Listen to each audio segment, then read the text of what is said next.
The internet loves a spark, and this story began with one careless sentence that ignited a wildfire across borders.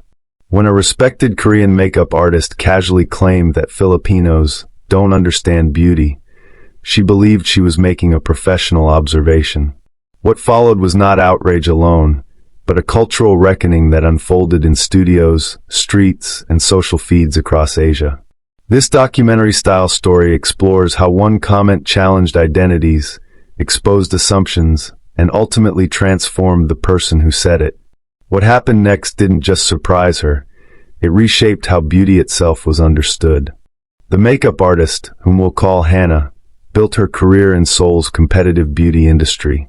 Known for flawless skin techniques and precision contouring, Hana trained idols, actors, and influencers who embodied Korea's minimalist beauty ideals. To her, beauty was discipline, symmetry, restraint, and technical perfection.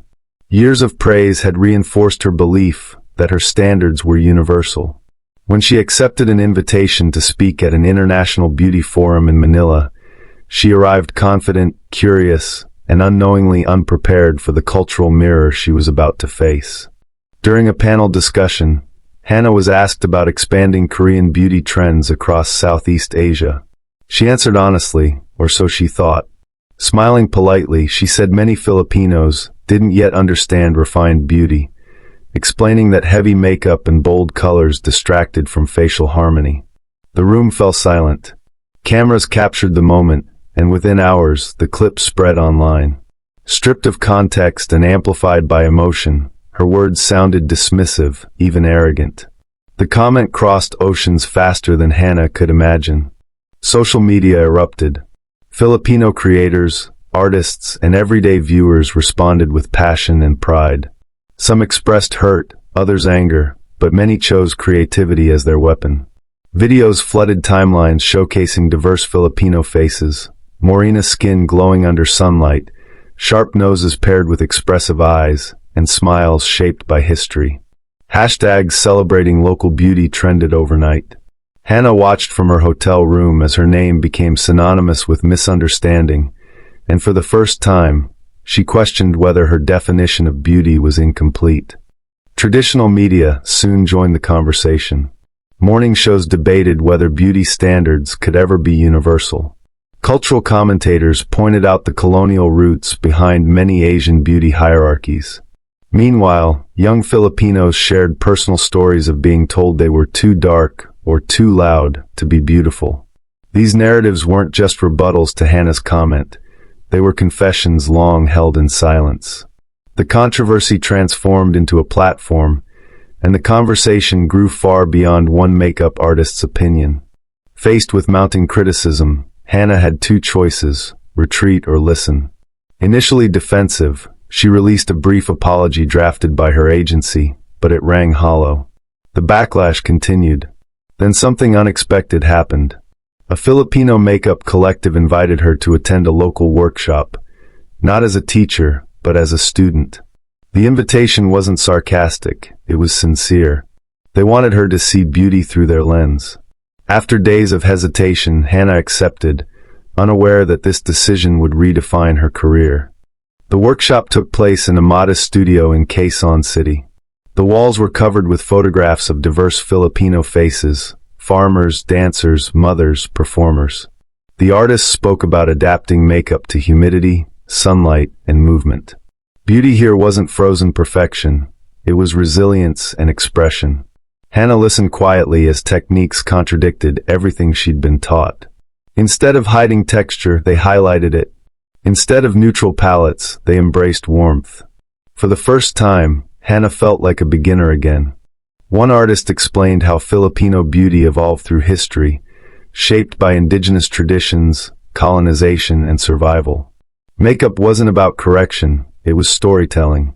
Each brushstroke honored ancestry and environment. Hana realized her mistake wasn't technical, it was cultural. She had measured beauty using a single ruler, assuming it fit every face. Watching models laugh, sweat, and move freely, she saw a vibrancy missing from her controlled studio sessions back home.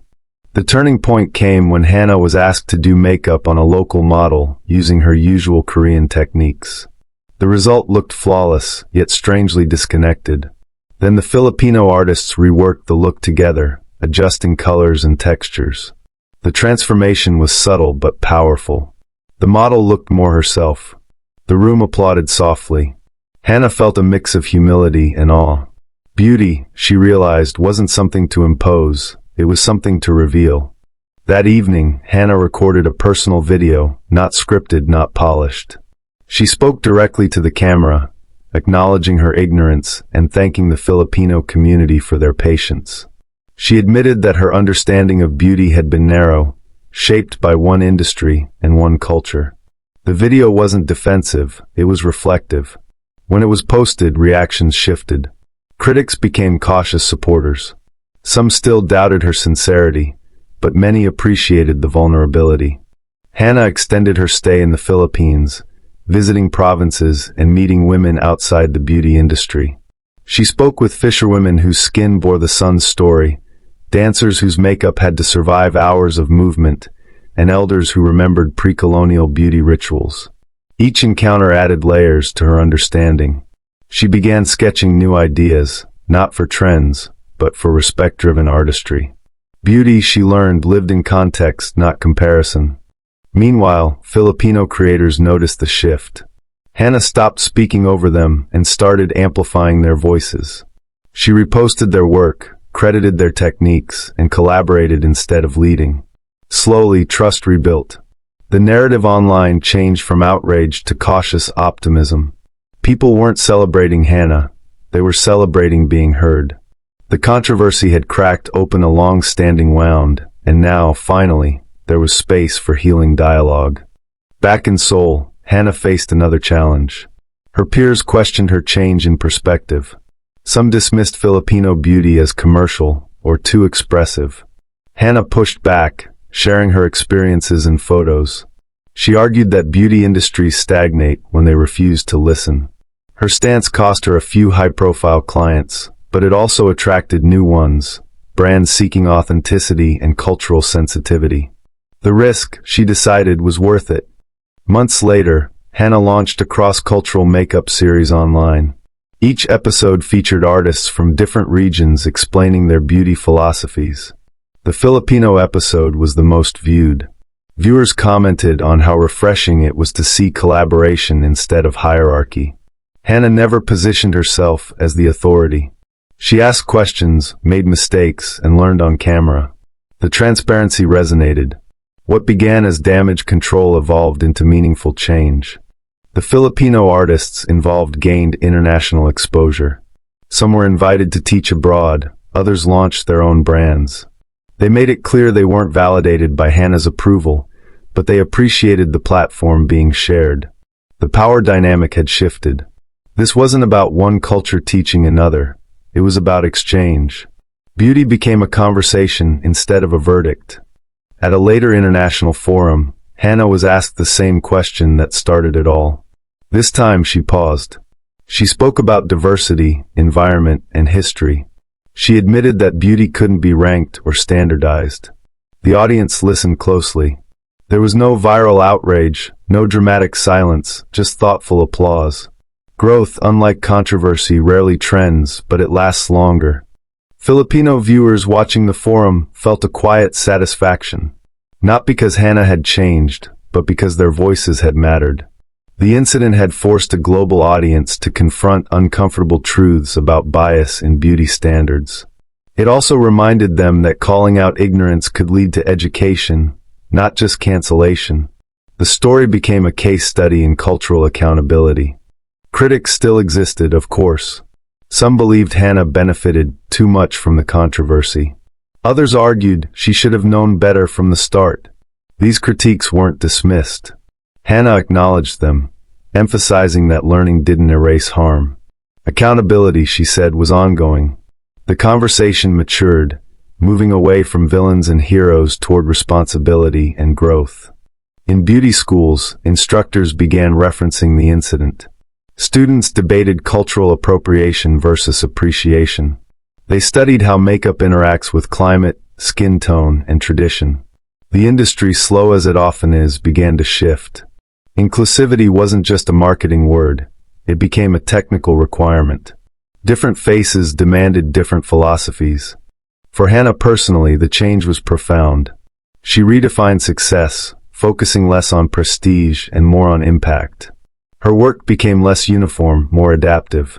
She described her Filipino experience as the moment her artistry matured. Not because she perfected a new technique, but because she learned to listen before creating. The Filipino community continued to celebrate its own beauty, independent of external validation. Pageants, street festivals, and online platforms flourished with renewed confidence. Young creators referenced the controversy as the moment they realized their voices had power. Beauty wasn't something to be borrowed, it was something they already owned. Looking back, the viral clip felt small compared to what followed.